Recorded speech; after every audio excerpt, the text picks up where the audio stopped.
Hello guys, welcome to our IGNOU galaxy YouTube channel. Guys, अगर आप इस चैनल पे नए हैं तो प्लीज़ लाइक एंड सब्सक्राइब कीजिए हमारे यूट्यूब चैनल को, ताकि इग्नो से रिलेटेड नए नए अपडेट्स हम आप तक ला पाएँ। गाइस, आज हम देखने वाले हैं कि हम अपना इफेक्टिव रिसर्च जो है प्रपोजल इग्नो प्रोजेक्ट का हम कैसे लिख पाएँ, उसके बारे में हम डिस्कस करने वाले हैं। How to write effective research proposal for IGNOU project from IGNOU, उसके बारे हम डिस्कस करेंगे गाइस। तो चलिए शुरू करते हैं वीडियो को। गाइस, शुरू करने से पहले इंट्रोडक्शन देख लेते हैं। जब हम इफेक्टिव रिसर्च प्रपोजल लिखते हैं तो अपना जो है प्रोजेक्ट, उसमें एक क्लियर स्ट्रक्चर रिक्वायर स्ट्रक्चर होना चाहिए, स्ट्रॉन्ग आर्गुमेंटेशन होना चाहिए, adherence to the academic standard होना चाहिए, आपके में स्ट्रक्चर क्लियरिंग अच्छा होना चाहिए, और आर्गुमेंटेशन, उसमें जो भी प्रपोजल है आपका जर्नल, उसमें अच्छा आर्गुमेंटेशन, अच्छा क्वेश्चन होना चाहिए, और आप एकेडमिक स्टैंडर्ड में अडहर रहना चाहिए, उसके बारे में डिस्कस किया गया है। Here's a detail guide to on how to write a research proposal of for an IGNOU project. For an IGNOU project के बारे में हम डिटेल प्रपोजल यहाँ पर दिया गया है, उसके बारे में देखेंगे। Understand the guidelines and requirement. Before starting, thoroughly read the research guidelines and requirement provided by IGNO. This may include the specific formatting instruction, word limit section that must be included in the proposal. तो कभी भी start करने में तो आपको research के बारे में गाइडलाइन और उसके रिक्वायरमेंट को पढ़ लेना चाहिए, ताकि उस हिसाब से आपको बनाना पड़े, जिसमें आपको क्या है, उसकी उसी तरह की आपका फॉर्मेट रहेगा, उसी तरह का आपका वर्ड लिमिट रहेगा, और वही तरह का प्रपोजल रहेगा, उसके हिसाब से आपको बनाना है। तो एक बार केयरफुली से गाइडलाइंस और रिक्वायरमेंट को एक बार पढ़ लें। Adhere to this in the crucial as failing to follow they may result in the rejection. तो अगर आप इस चीज को नहीं करेंगे तो आपका रिजेक्ट होने का चांसेस बहुत ज्यादा हो जाता है guys. Choose a relevant topic. Select a topic aligns with your area of study.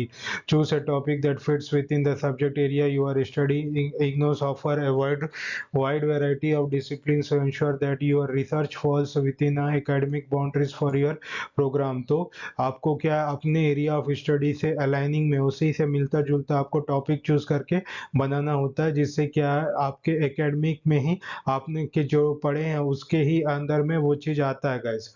Address a research gap. Pick a topic that has not been explored in depth or has scope for further investigation. Conduct a literature review before selecting your topic. Identify the research gap. इसमें क्या आपका topic को है, a topic that has not been explored in depth or has scope for further investigation. Conduct a literature review before selecting your मतलब जो भी आपका research gap है, उसमें आपको क्या गैप आया, क्या आपको इन्वेस्टिगेशन करना पड़ा, उसमें क्या रिव्यू लिया आपने, वो सब चीज सेलेक्ट करके आपको बताना पड़ता है। Is feasible. Choose a topic that you can research within the given time frame and with the resources available to you. तो feasible होना चाहिए, सबको समझ में आना चाहिए, आपका रिसर्च फ्रेम जो है उसको सबको अच्छा समझ आना चाहिए। It is with in you upon the resources available to you. Title of proposal. The title should be concise, descriptive, and informative. It should be clearly indicate the focus of your research. For example, the title should be the impact of online education and on adult learners in rural areas, exploring the role of artificial intelligence in modern healthcare. A good title should capture the essence of your study in a few words. So this is the impact of online education on adult learners in the rural areas, so that you have to explore the role of artificial intelligence in modern healthcare. A good title should be capture the essence of your study in a few words. Okay. Impact of online education on adult learner in the rural area. These are the various kinds of the topics that you have seen. तो इसके बारे में आप explore करेंगे, इसके बारे में descriptive में लिखेंगे, और अपने टॉपिक के हिसाब से आपका जो एकेडमिक्स में जो आप पढ़ रहे हैं अपने कोर्स के हिसाब से उसको डिजाइन करके लिखेंगे गाइस। ये सब चीज क्या है, आपका जो टॉपिक है उस टाइप का टॉपिक का एक एग्जाम्पल है, आप इसको एग्जाम्पल के तौर पर देख सकते हैं और अपना प्रपोजल बना सकते हैं गाइस। अब इंट्रोडक्शन, अब क्या मेन होता है इंट्रोडक्शन। इंट्रोडक्शन में क्या लिखेंगे आप? The introduction set the stage for your research proposal. It should introduce the research problem, explain the issue you plan to address, discuss the significance of the topic and why it is important to research, contextualize the study, provide background information that helps the reader understand the scope and relevance of the research problem, state the research question, define the central research question that your study will answer, purpose of the study, state the primary objective of the study. This could be exploring a new phenomena, testing a theory or solving a practical problem. तो यहाँ पर आपको वैसे ही आपको introduce करना research problem को, आपका जो प्रॉब्लम है उसका क्या इशू है उसके बारे में टॉपिक को इंट्रोड्यूस करना है, फिर कंटेक्सचुलाइज द स्टडी, फिर उसका बैकग्राउंड इंफॉर्मेशन देके, फिर उसका scope, relevance, research problem, content हो गया, वो कंटेंट हो गया, कंटेक्स्ट हो गया, उसको देना है ताकि आपको बैकग्राउंड इंफॉर्मेशन आप दे पाए। State the research question, define the central research question, study of answer, purpose of study, है ना। उसके बाद न्यू फिनोमिनन, ऑब्जेक्टिव, ये सब चीज आपको देना पड़ता है guys. Literature review. This section reviews previous research on your topic. It summarizes key findings, highlights that previous studies have discovered about the topic, identify the gaps, point out areas that have not been explored, whether further research is needed, justify your research, explain how your research will contribute this filling this gap in knowledge, use credible sources for academic journal, books and reports, and recognized institutions that help to understand the current state of the research in your area। तो आपको literature review भी देना पड़ता है, उसका highlight देना पड़ेगा, किसके बारे में आप प्रोजेक्ट बनाए हैं, क्या क्या आपने क्वेश्चन पूछा है, आपने क्या जस्टिफाई किया अपने रिसर्च में, ये सब चीज आपको वहां पर बताना पड़ेगा गाइस। इसको कहते हैं लिटरेचर रिव्यू। इसी के अकॉर्डिंग आप उसको डिफाइन करेंगे। Objectives of the study are clearly define the aims of your research. This objective guide the entire research process and that should be specific, measurable, achievable, relevant and time bound smart। तो क्या है आपका जो define होता है research का, जिसमें है ना, उसमें वो स्पेसिफिक होता है, मेजरेबल होता है, अचीवेबल होता है, रिलेवेंट होता है, टाइम बाउंड स्मार्ट होता है। तो ये सब चीज ऑब्जेक्टिव्स है। एग्जाम्पल क्या क्या आप ऑब्जेक्टिव्स दे सकते हैं आपके में, मतलब आपने उस रिसर्च करके क्या सीखा, तो ये सब चीज आप उसमें ऑब्जेक्टिव्स में लिख सकते हैं। जैसे कि assess the effectiveness of online education, adult learner in rural area, to identify the factor influencing the student engagement with online learning, to explore the challenges faced by the learner in accessing online educational content।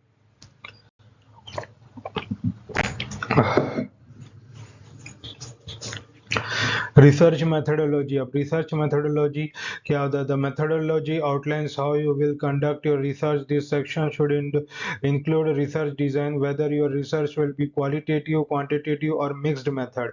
तो आपका design कैसा है उसमें आपको बताना पड़ेगा, qualitative है, quantitative या मिक्स्ड मेथड है।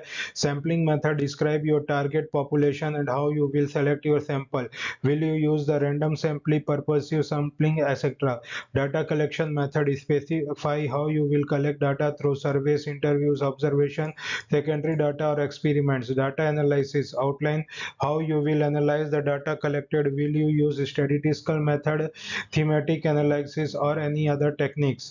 Ethical consideration, explain how you will ensure the ethical standard are followed during your research, including the obtaining the consent from participants, maintaining the confidentiality, etc। Okay guys, confidentiality etcetera, ये सब चीज क्या है, ethical consideration होता है guys. Timeline, provide a timeline that outline the stages of your research. The timelines help you stay on track and shows that your project is manageable। तो आपने पूरा अपना आउटलाइन को मतलब अपना प्रोजेक्ट्स को आपको कीप ऑन ट्रैक रखना है, टाइम पर आपको सबमिट करना है, तो उसका पूरा टाइमिंग आपको ट्रेस करना पड़ेगा। That your project is manageable with in the allotted time frame। Break your research into phases and assign the deadline to each। Example timeline, month 1 finalize the topic, conduct a literature review, month दूसरा और तीसरा data collection, service, interviews etcetera, month 4 और 5 data analysis, month 6 क्या, writing the final report guys. Expected the outcomes. Describe the potential result or finding of your study. Even though the exact outcomes cannot be predicted, you should still outline the possible contribution your research will make to the field. Will your study challenges existing theories and confirm prior research और purpose in solution to a problem. तो आपका जो भी outcomes आया उसको आपको लिखना है कि मतलब आपने क्या आंसर निकाला। फॉर एग्जांपल देखिए, दिस स्टडी में identify new challenges faced by adult learner in rural areas and provide recommendation for improving access to the online education. तो क्या आपने जो पूरा डाटा पढ़ा, फाइंडिंग्स पढ़ा, उसमें आपको क्या निकल के सामने आ रहा है, उसमें क्या आपको थ्योरी समझ में आ रही है, क्या सॉल्यूशन मिल रहा है, इस सब के बारे में आपको जानकारी होना जरूरी है ना। और आपको उस चीज से क्या आउटकम्स मिल रहा है और उसमें आप क्या सुधार ला सकते हो, ये चीज भी उसमें बताना प्रायोरिटी बहुत जरूरी है। Bibliography list all references you have used in your proposal. Make sure to follow the correct citation style as prescribed by your program or university guidelines. Common citation style include EPA, MLA और Chicago. इसमें क्या है, common citation style include the EPA, MLA और Chicago, ये सब चीज site होता है guys. These are all the important things. Budget, you may need to include a budget section if your research requires funding for material, travel, data collection or other resources. In this section, break down the expected cost and justify the each expenditure. Example, material 5,000 for survey forms, printing etc, travel 3,000 for field visit, है ना। आपको travel के लिए 3,000 देना पड़ेगा for the field visit. Okay guys, फिर इसका जो सारांश है, कंक्लूड योर, मतलब आपको कंक्लूजन में अपना प्रपोजल को समराइज करके, इंपॉर्टेंस करके अपना रिसर्च को बताना पड़ेगा। Reaffirm how your study will contribute the academic field and society. Express confidence in your ability to complete the research within the proposed timeline and budget. So this is the important conclusion of your topic.